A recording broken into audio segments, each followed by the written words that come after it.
het om dit in te sien. Maar kom, o Heilige Gees, praat met ons uit u woord. Deel met ons, sodat ons kan insien in u koninkryk en in u hart. Wees met ons en deel met ons in Jesus se kosbare naam. Amen en amen. Nou voordat julle in die sitplekke gaan neem, wil jy nie net gou na iemand toe stap en sê, luister, jy het 'n mooi smile, jy's oulik. Kom ons groet gou mekaar met die liefde van die Here vandag.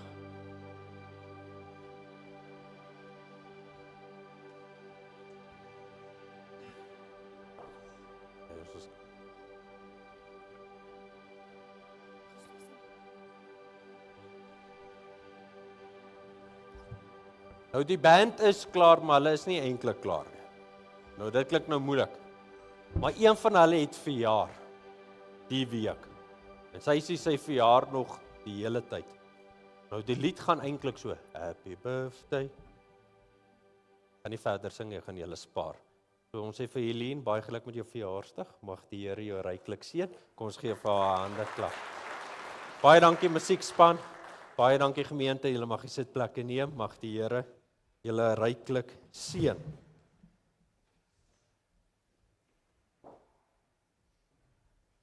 Dit is lekker om saam met julle in die huis van die Here te wees.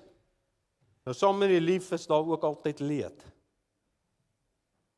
En daar is een persoon hier in ons midde, wat vandag hulle laaste Sondag hier saam met ons is, wat opgaan Pretoria toe, as gevolg van omstandighede, maar weet ons bid vir jou. En ons wil jou groet. Ek net gou vinnig jou hand op, laat almal net kan sien van wie praat ek.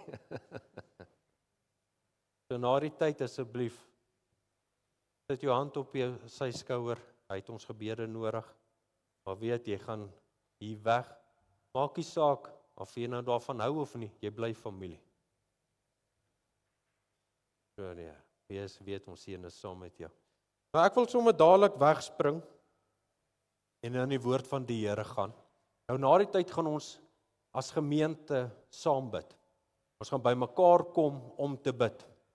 Nou, wat vir my so lekker is, wat die woord sê oor gebed, en dit is nou nie deel van my preek nie, is dat die vurige gebed van die regverdige het groot krag. Dit gaan oor die opregtheid. Of jy nou 'n kind is, of al stokoud is, jou gebed het groot krag en dra waarde. En ons as kerk, as ons wil vorentoe gaan, moet ons oorgaan in gebed. En dit is waar ons begin, en van hier af gaan ek julle ook mooi begelei, hier af gaan ons ook meer oor gebed fokus. Nou vandag gaan ek jou bly maak. Jy is of bly ek het hierdie reeks aangebied, of jy is bly ek maak vandag klaar. Maar vandag is jy bly, definitief. En ek wil afsluit met hierdie gedeelte, en ek wil hê jy moet saam met my oopmaak by 2 Samuel 5.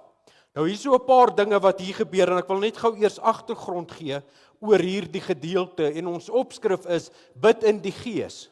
Nou as ons wil skriftuurlik wil bly, verwys dit na 1 Korintiërs 14. Maar ek wil met julle iets anders te deel, wanneer ons deur die Gees dit benader. En Dawid maak dit eintlik baie duidelik vir ons, en Dawid stel dit vir ons, hy is net gesalf as koning. Dit is een van sy ou gevegte wat hy weer aanvat. En hy fight, en hy veg teen die Filistyne. 'n Simbool van konflik.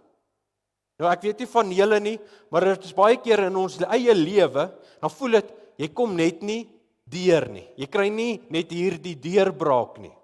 Jy veg dieselfde geveg. Dieselfde vyand staan weer voor jou, wat moet jy doen? En in hierdie gedeelte kom Dawid en hy verander sy strategie. Sy benadering hierdie keer is anders as die vorige kere. En deur dit te doen, het hy groot deurslag en oorwinning behaal. Toe raadpleeg Dawid die Here, en hy sê, jy moet nie optrek nie, trek agter hulle aan en val hulle trek agter hulle om en val hulle aan vlak voor die balsembosse. En as jy die geruis van die voetstappe in die toppe van die balsembosse hoor, moet jy gou maak, want dan het die Here voor jou uitgetrek om die leer van die Filistyne te verslaan. En Dawid het gedoen net soos die Here hom beveel het, en hy het die Filistyne verslaan. Hoor nou mooi. Die eerste keer sê die Here, jou vorige plan het nie gewerk nie. Moenie weer doen wat jy gedoen het nie. Maar hierdie kere, wag vir my. As jy hoor, ek is aan die beweeg, wag vir my, ek sal saam met jou beweeg, en hierdie keer, omdat jy dit oorgegee het vir my, sal jy die oorwinning kry. Wat vir my so mooi is, wat Dawid eintlik vir hier ons kom wys, in sy verhouding met die Here, lê daar sekere geheime. Elkeen een van ons het 'n sekere verhouding met die Here, 'n unieke verhouding met die Here, maar daar's dieselfde beginsels en reëls hoe ons die Here benader. Hierdie reëls en beginsels gaan nooit verander nie, want ons het te doen met die volmaakte God. Hy het ons nie nodig nie, ons het hom nodig. Maar hy kies om die pad saam met ons te stap. Dit is die mooi van God se hart en God se karakter. Nou wat vir my uitstaan van hierdie gedeelte, Dawid is gesalf as koning.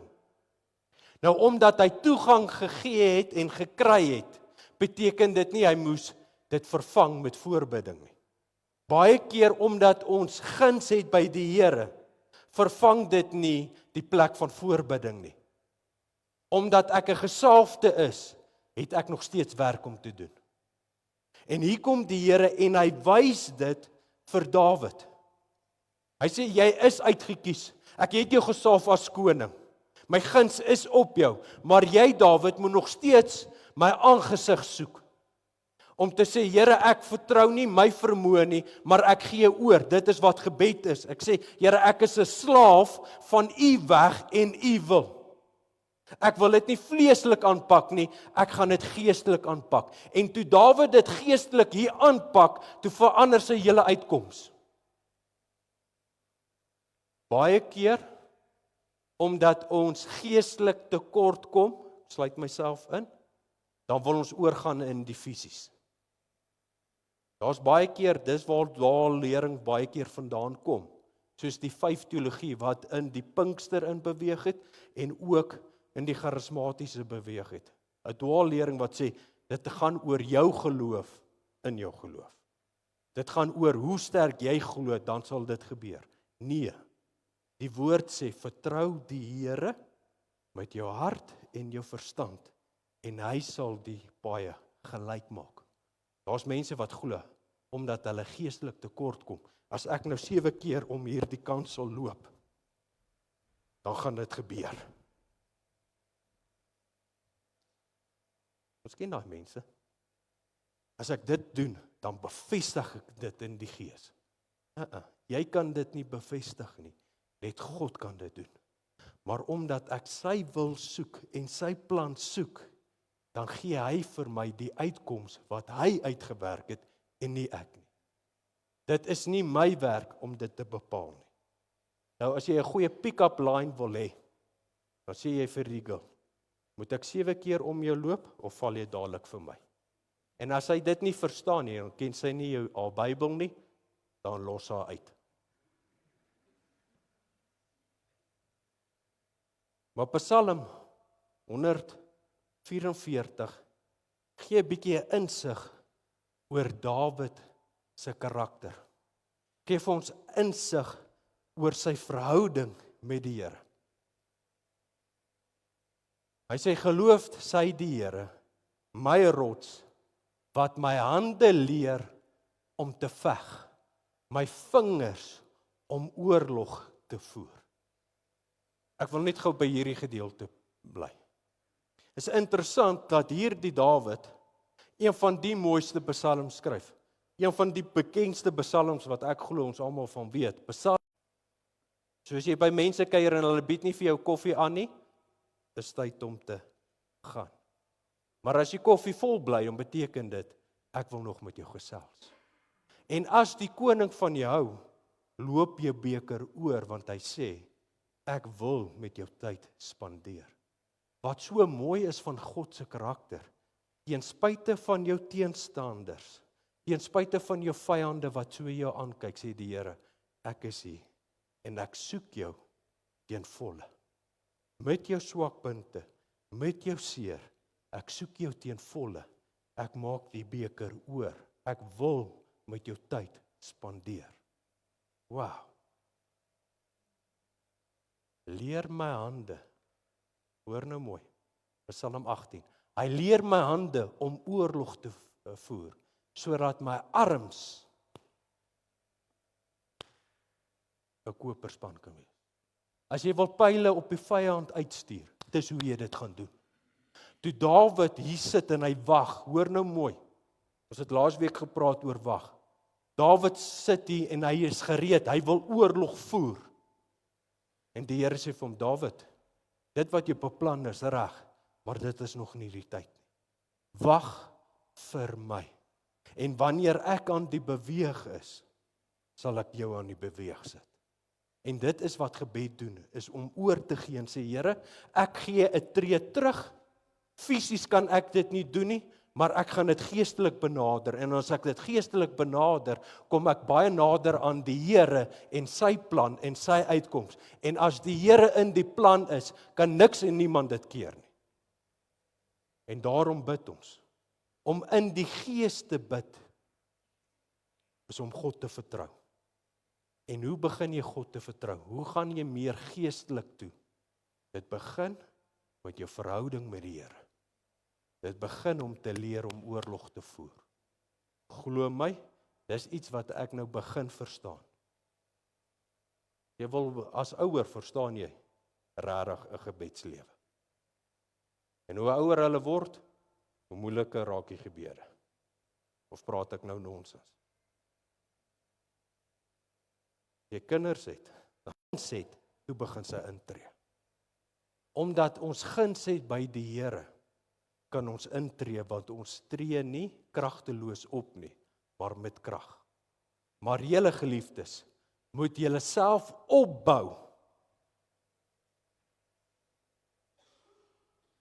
Lees ons in dieselfde vers? Ek moet myself opbou in die allerheiligste geloof. Toe Dawid daar sit en hy sien die vyande aankom, jy kan vir my wat sê? As jy sien hier kom mense, onthou wat jou haat, nie lovey-dovey nie, wat jou haat met swaard, wat gedoop is in bloed, wat vir jou gerig is, dan raak hierdie knie maar bietjie paniekerig en bewerig en dan met jouself stilhou en sê, ek staan op die woord van God. Al klop my moeilikheid, al sien ek my moeilikheid aankom, ek beweeg nie, want die Here het my nog nie aan die beweeg gesit nie. En omdat ek nog nie beweeg nie, moet ek bid, moet ek veg, moet ek beklei.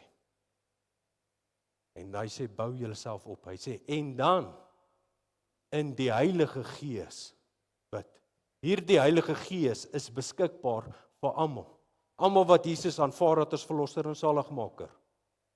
En dan sê die Here, vra my van die Heilige Gees om gedoop te word en ek sal dit vir jou gee. As jy nou direk wil oorgaan en nie fisies wil nie en geestelik gaan, bid in die Gees. 1 Korintiërs 14. Ek gaan nie daaroor preek nie, maar ek wil dit net uitlig. 2 Korintiërs 3 vers 17, ek gaan begin klaarmaak. Hierdie was vir my 'n groot ding wat ek moes besef. Hierdie ding het my hart kom ruk en ek besef, Dawid het dit ingesien hier in 2 Samuel. Dawid het meer die Here gevrees as die vyand. Dawid het nie beweeg nie, al het die vyand op hom afgekom, al wil die vyand in 'n hoek druk, al wil die vyand hom wegjaag van sy grond af, het Dawid staande gebly, want die Here is die Gees, en waar die Gees van die Here is, daar is vryheid. Hy het vryheid gehad om toegang te gaan na die Here toe, om met hom te praat, teen spyte van dit wat voor hom staan. Vryheid beteken nie ek is vrygespreek van moeilikheid nie. Ek het vryheid om met my verlosser te gesels. Ek het vryheid om hierdie woord my eie te maak. Ek het vryheid om die genadetroon van God te benader en daar krag te kry en my vyand in die oë te kyk en sê, ek vrees jou nie, ek vrees God. En hy dra my. Psalm 16 vers 11. Toe Dawid daar lê en ek kan dit net so insien. En wag laat die Here moet beweeg.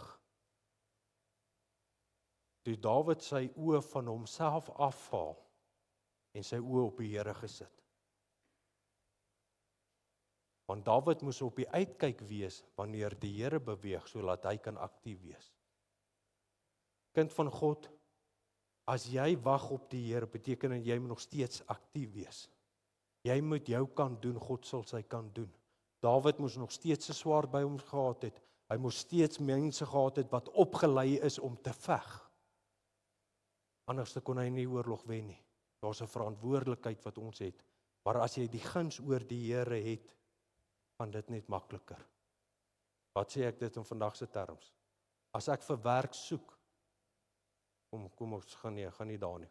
As ek 'n vrou soek en ek bid vir 'n vrou, gaan sy nie net in my arms inspring en sê, how's it, hier's ek nie. Ek moet daai vrye tyd gebruik en die klem op vrye tyd. Ek moet gaan soek en gaan werk. En Dawid haal sy oë af en hy gaan van hierdie plek van selfbejammering af tot volle koning. Hy sê, U sal my die pad van die lewe bekend maak. Hy sit in hierdie benoude posisie. Hy hoor die geruis van sy vyand. Hy ryk hulle en hy sien hulle. Hy sê, Here, maar dit gaan my nie beweeg nie, want ek wag op U. Die vreugde is voor U aangesig, lieflikhede in U regterhand vir ewig. Hierdie regterhand verwys laat God sy bron van krag is.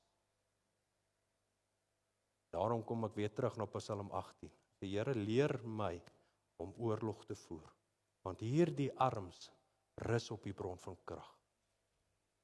En daarom kan ons dit vorentoe vat. En baie keer dan dink ons, Here, ek is besig met geestelike dinge. Maar toe ek myself ondersoek doen, dan sê ek, maar ek is besig om deur die vlees wil sterker maak om beter te lyk in die gees. Om vleeslik dit aan te pak, want ek kom geestelik tekort. En wat so mooi is wat die Here sê, waar die Gees is, daar is vryheid. En hier die vryheid maak my los van vrees, van bekommernis en van twyfel. En die Here sê, wil jy nie vandag dit geestelik benader nie? Wil jy nie vandag wag tot ek op u aan die beweeg is nie? Want jy weet wanneer jou pa in die huis is. Jy ken jou ma se stem, al is sy in 'n klomp of tussen klomp mense. Want jy het 'n verhouding met hulle. Dis wat ons 'n verhouding met Jesus het. Weet ek wanneer hy aan u beweeg is. En hier's party mense wat wag vir die Here. Ek wil vir jou sê, jy gaan nie verniet wag nie. Hierdie wagtydperk is nie net sommer iets nie. Maar hierdie wagtydperk gaan jou vyand doodmaak. En die Here wag laat hierdie vyand eers in posisie is voor hy hulle gaan vernietig. En daarom sê die Here, vertrou my. En ek wil saam met jou bid vir dit. Here, so kom ons en ons vra, laat u wil geskied. U weet die beste, u het die insig, u weet wat hou môre en oormôre vir ons in. En daarom wil ons nie deur ons eie hande dit aanpak nie, maar ons gee oor aan u. En Here, so wil ek vra, as daai oomblik aanbreek wanneer ons moet beweeg, laat ons sal gereed wees. Laat ons krag het En laat ons swaardsel by die hand het om dit aan te pak. Want Here, as U nie saam met ons in hierdie geveg is nie, is dit alles verniet. En Here, soos 'n Dawid gewag het, vra ek Here, laat U met ons sal wees. Leer my hande om oorlog te voer. Leer my om dit geestelik te benader en nie meer staat maak op myself nie. Here, sodat ek kan sien en kan insien wat U in hierdie situasie van my raak sien. Wees met ons, gee vir ons die vrede, gee ons die kalmte en laat ons weet, ons is in die hande van die lewendige God, die een wat voor ons vooruitgaan, die een wat saam met ons beweeg. Wees met ons, Here, en dankie, laat my beker oorloop. Seën ons, is my gebed in Jesus se kosbare naam. Amen en amen. Baie dankie familie, baie dankie dat julle aan